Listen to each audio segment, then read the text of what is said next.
we ended up just being the usual bands, just kicking about Dumbarton looking for a studio. There used to be a wee fella from the Milton, wee Hippie Neil he was called. He'd Bag Studios, which was a wee bit legendary. Right, and Dumbarton? Back in the day, back in the 80s. Right. So it was very much like this place. We used that for a long time. Next thing, it was gone.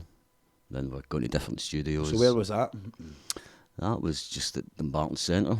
Was that what, like the dance studio that you've got next to the garage? what? Where the Deadbeat Studios ended up being in our generation in the same Yep. building? No, it was behind that. Oh, Yeah. Attached. No, Right, no, right, it okay, was, right. it Same, was, it's exactly it was same separate. area, So though. Neil was a sound engineer, lighting engineer. Right. He'd done a lot of the gigs in SEC and all that stuff. I think he was one of the first guys to like, own a proper laser.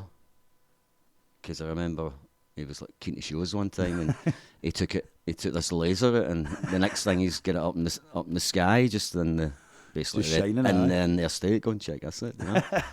So that's where a lot of it started for us was down there, and then we floated a bit for a wee while. So what, you had a few bands in there, or just what, did you have a one band in there, two bands? How did it work? There was a few bands, but there was a few kind of quite top end bands as well. Right, You know, cool. it was quite pro. It had a proper mixing room. You know, with the glass that you could look at, and it wasn't a huge place or anything like that. Aye, but a good studio, it was good a studio proper facilities. stuff, Aye. and it was all really real as well. I believe it. It really was.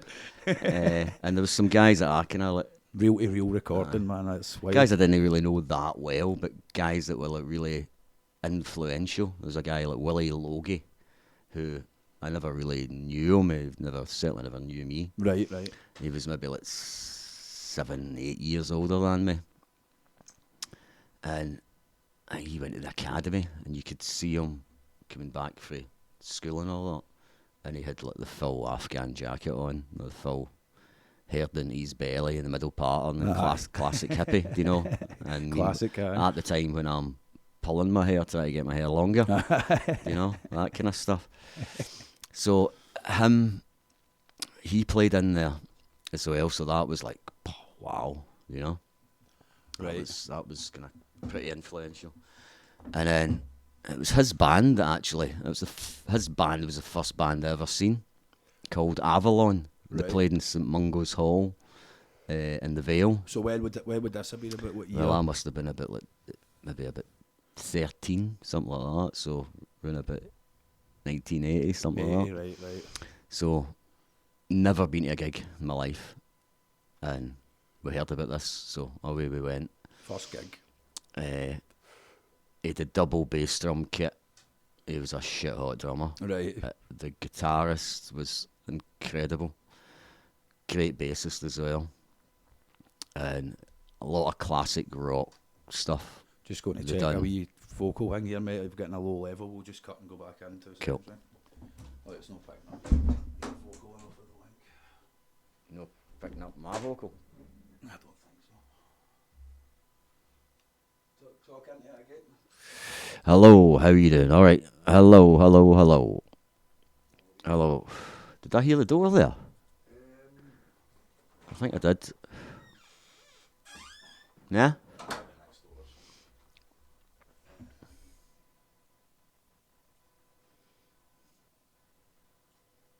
That seems to have come in a wee touch louder. I'll just go a wee bit more, mate, just so.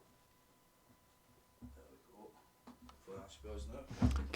Could you throw me a couple of skins? Aye, mate.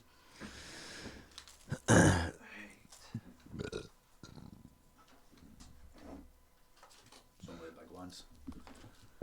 The raw skins. Right.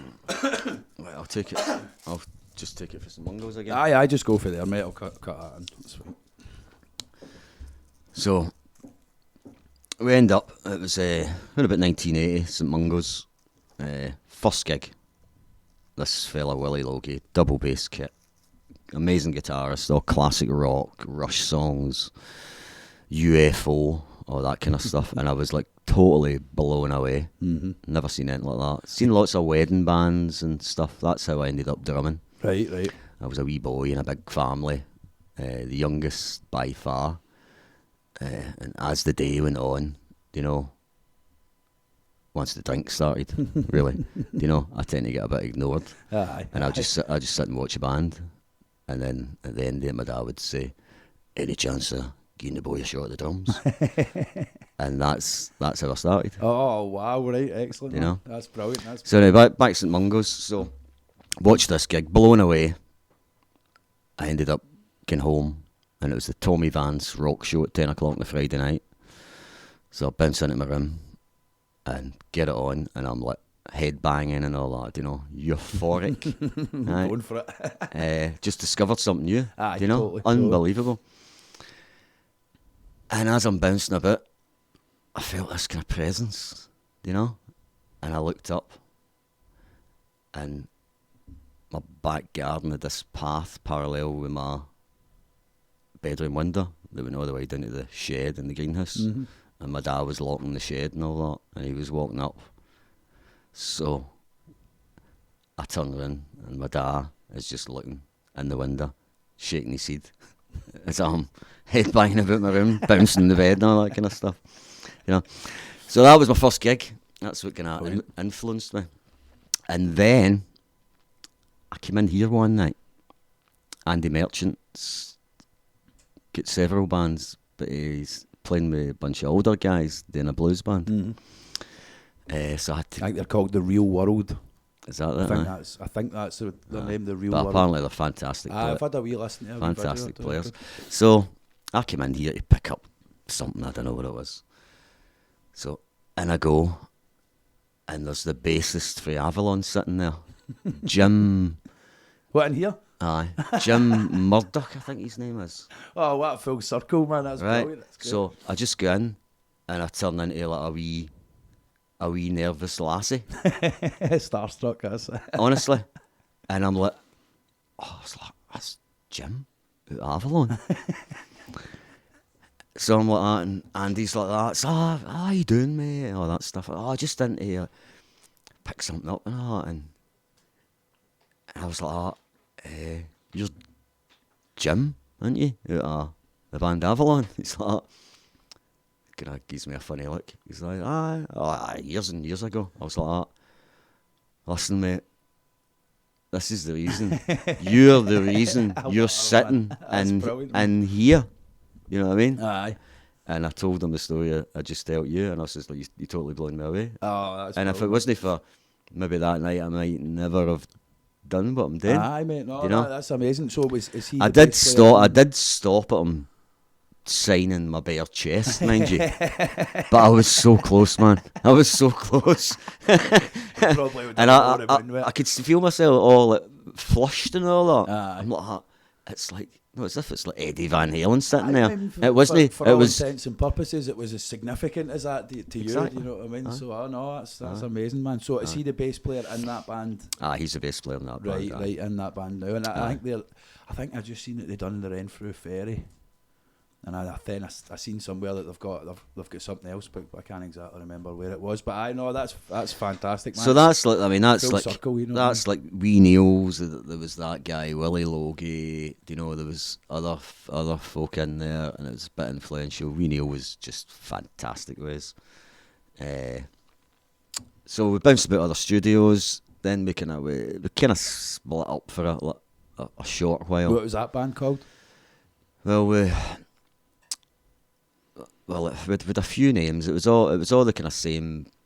I think I'm the only original member, to be honest. Right. The bands that I think at school it started off as Us, Right. because we couldn't think of a name, so called ourselves Us. Fucking So bad. shit. Right. That's what it is. That's Absolute shit. Then it was the Baffled Buffaloes. After that for a wee while. No, in between. No, it was Us first. Then it was Spin the Bobo. Spin the Bobo was a phrase at St. Pat's. If somebody was like bullshitting or exaggerating, you would say, "You're spinning the Bobo, you cunt." Oh, right. You know? Okay, it was a local I'd like to see that. colloquialism, I'd like to see that added back into Dumbarton. Aye, Do definitely. you know what I mean? You're spinning the bobo. I think we need more whimsical turns of phrase, mate. Anyway, I think that's a. I think that's And there was a fella, a guy called Pickle, who was quite influential guy. He used to write daft songs, great artist and all that. And he's actually that. If you look behind us, I think he'd done that T-shirt. I've I've seen that T-shirt in It's here like- a million times, and I've never. It's not very good. I mean, questioned how do you interpret spin the bobo? Well, what we're saying here is, in the local area, there's like at that time there was 2 schools really. St Patrick's was one of the schools in the area. I don't know, would it have been Dumbarton Academy at that time? Aye. And basically, spin the bobo was a phrase if somebody's talking shit, basically, then they're at it. If somebody's at it, if somebody's spinning the bobo, they're spinning the bobo, and so that's fantastic. I hope that eventually this podcast ends up being listened to by people like all around the world that might right? recognise that. And certainly, like I hope to God, folk around here like pick up on that and get on board and enjoy listening to you talking about that as well, because it's something that I haven't really heard about. And so, like, I'll be like generationally specific, you know what I mean? So that's cool, man. That's cool. Right. So then we've got after that band. So it went from Spin the Bobo, then it went to the Baffled Buffaloes, and then it went to the Sid James Experience. After that, so I think with a wee short kind of break, and then we're saying, right, we need to get back together again. And I think it was me that said, well, if we're going to do this shit again, I'm not lugging my drums and my cymbals, but I was like, let's just get a place. The drummer's curse, isn't it? Like everybody curse. turns up and plugs in and that, and the drummer's always had to be famous for having to be lugging a van load of equipment in and out of venues and setting everything up, and that is the drummer's curse. So the idea then to get a place is a natural progression at that point, and when you're jamming a lot, you know, it becomes like. If you want the freedom to be able to come whenever you want. You don't have to be worried about other people's booking schedules and shit like that. And but then again, you've always got the idea of a band where you don't make money, which is like just shocking, really. You know, it's like, I mean, you entertain people, you put so much work into it, and we're all paupers, you know. Aye. We're all trying to hold it all together. So, aye, that's part of it as well. So we're lucky enough. This place came about. We knew a fella that was opening up a plumbing showroom, and we knew him.